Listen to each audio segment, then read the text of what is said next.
श्री शिवाय नमस्तुभ्यं। हम बच्चों से कहना चाहेंगे, छोटे छोटे बच्चों से, आप माता सरस्वती की आराधना करा दो। मेरे बच्चों से निवेदन है, कभी जिंदगी में अगर मौका मिल जाता और सरसों का फूल यदि आपके जीवन में आपको कहीं से प्राप्त हो जाए, सरसों का फूल जानते हो ना, पीला कलर का होता है, सरसों का फूल, आप प्रयास करो।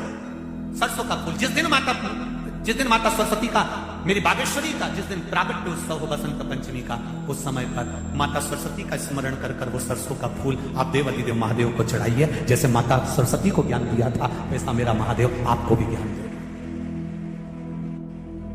वो सरसों का फूल आप देवाधिदेव महादेव को समझ। कई जगह पर आम के जो झूमर होते हैं वो, कई जगह पर सरसों का पुष्प। सरसों का फूल वैसे शिव महापुराण के अनुसार अगर अपन देखें तो बड़े रोग में भी कार्य करता है। जिसको कैंसर जैसा रोग हो जाता है या किडनी लीवर जिसका डैमेज हो जाता है, इसके लिए हमने पहले भी कथाओं में वर्णन किया है, आप उसका स्मरण करें। बसंत पंचमी का दिन, महाराज सरस्वती का दिन, जिस दिन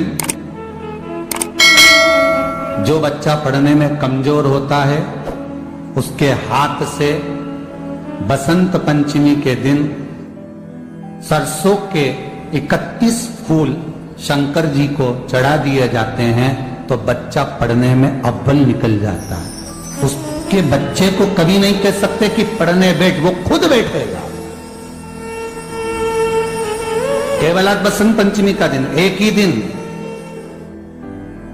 दिन चढ़ता है, और बाकी के सरसों के फूल आपको मालूम है कि रोग मुक्ति के लिए तो होते ही हैं। ये तो आपको पहले भी वर्णन किया कि जब कोई एकदम रोग आ जाए और डॉक्टर एकदम बोल दे कि ये रोग भारी आ गया है और इसकी जांचें जाएंगी और फिर ये कुछ भी हो सकता है, तो क्या करा जाता था कि 108 सरसों के फूल लाकर तुरंत शंकर भगवान को चढ़ाए जाते थे महाराज। तो चढ़ाने के बाद में रिपोर्ट अच्छी आती है। ऐसा नियम है। कहीं ठेका, कोई ठेकेदारी करते ना, जो ठेका भरते हैं कि भाई मेरा टेंडर आना चाहिए, मेरा ये काम होना चाहिए, मेरी मल्टी बनना चाहिए, या मेरा ये काम के लिए जा रहा हूं, ये काम फतेह होना चाहिए, उसके सबके हाथ पैर जोड़ने से अच्छा एक काम करो, बस 108 सरसों के फूल उठाओ, शंकर जी का, उद्धतेश्वर महादेव का नाम लिखो और छोड़ दो, शिव जी के ऊपर एक एक कर कर चढ़ा दो, वो ठेका तुम्हें ही मिलेगा, वो काम तुम्हारे पास ही आएगा।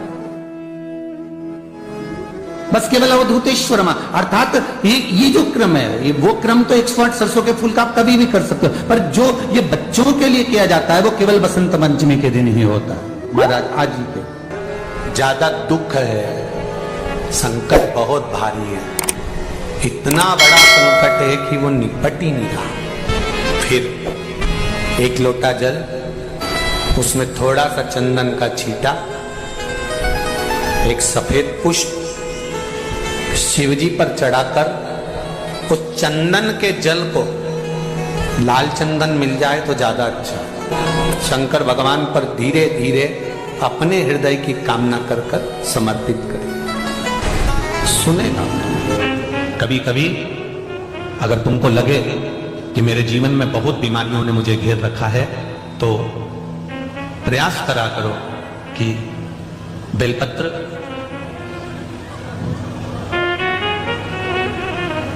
जो ये बेलपत्र होती है, इस बेलपत्र की जो ये डंडी होती है, इस बेलपत्र को अशोक सुंदरी वाली जो जगह होती है वहां पर इसका चढ़ाकर, डंडी का जो भाग है वो शिवलिंग की ओर हो जाता है, और यहीं से जल चढ़ाते चढ़ाते चढ़ाते चढ़ाते अशोक सुंदरी से जल चढ़ाते चढ़ाते ओमकार जैसा, ओमकार जब हम अशोक सुंदरी से चालू करेंगे तो वो जल पहले गणेश जी के पास जाएगा, फिर वापिस अशोक सुंदरी के पास आएगा, अशोक सुंदरी से कार्तिकेय के पास जाएगा, कार्तिकेय से महादेव के पास जाएगा।